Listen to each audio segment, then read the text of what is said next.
Good morning mga kabuks. Meron po kaming ginagawa dito. Toyota Alphard.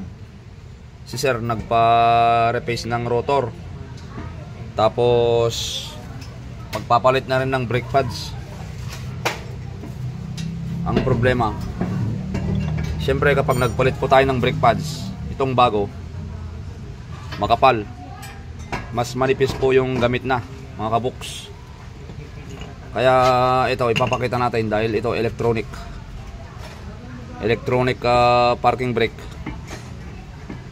Ipapakita ko po sa inyo para malaman po ninyo sa mga gusto pong mag DIY kung paano po ninyo i-re-release tong kanyang piston, kung paano ninyo papalubugin kasi nakalabas yan yung brake pads, hindi po magkasya mga sir.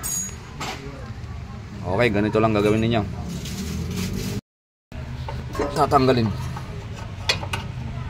Tatanggalin lang natin muna tong bolt dito sa bracket ng brake hose dahil pinipigilan niya itong caliper, hindi natin mailabas masyado, masikip.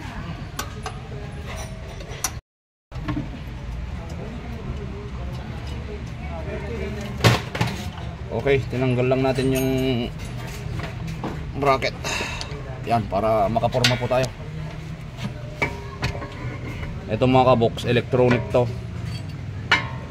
Meron pong dalawang dyan, dalawang Allen bolt kabilaan. Luwagan natin to.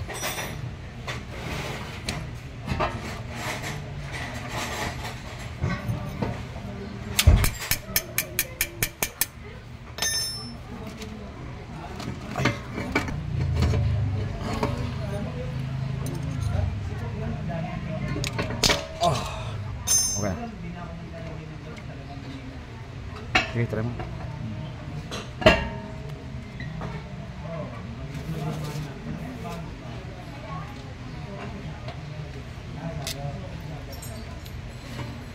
Ihiwalay lang po natin itong itong electronic motor niya.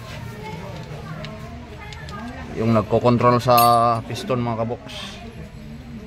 Tapos bunutin nyo lang yan. Ayan. Ganyan ang itsura sa loob. Merong gear dyan.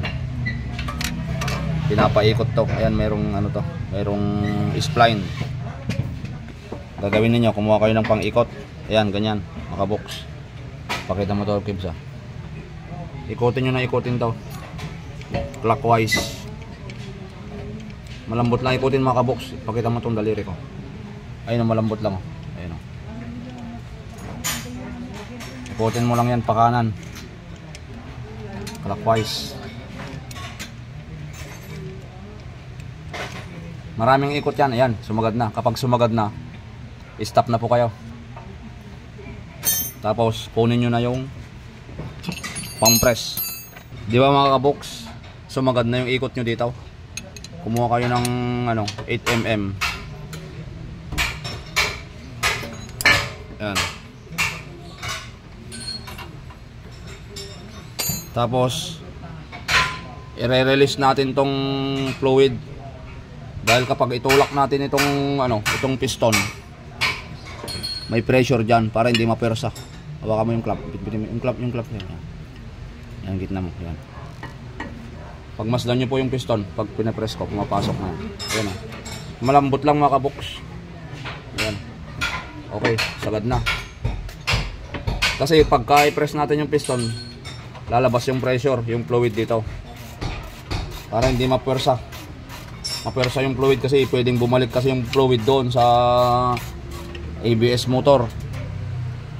Baka magkaroon ng problema mga kabox. Kaya sa mga ABS, kapag itinulak po ninyo ang piston, may pressure yan. Kaya luwagan po ninyo ang bleeder para lumabas ang pressure dito sa bleeder. Sabay labas yung fluid. Ayan na mga kabox. Ikakabit na natin ngayon yan. Magkakasya na yan ngayon. Ito mga kabox, di ba nailagay na natin itong brake pads. Hindi ko pa nilagay yung motor. ipakita ko lang sa inyo na magkasya na. Yan o. Oh, di ba? Kasya na ngayon. Dahil sa pag-press natin.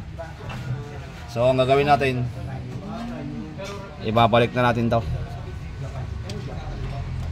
Ayan. Ilagay nyo lang din dun sa dati niyang pwesto.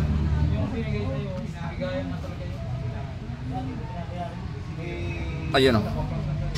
Ganyan lang mga kabox. Tapos ibalik nyo lang yung ano nya, dalawang Allen bolt. Okay. Perfect na mga kabox. Huwag niyong kalimutan maglagay ng ano dyan, mga brake paste.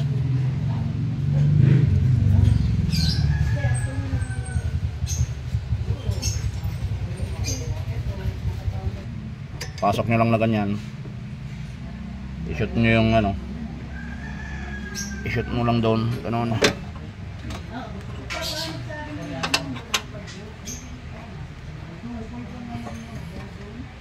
Yan, pasok na.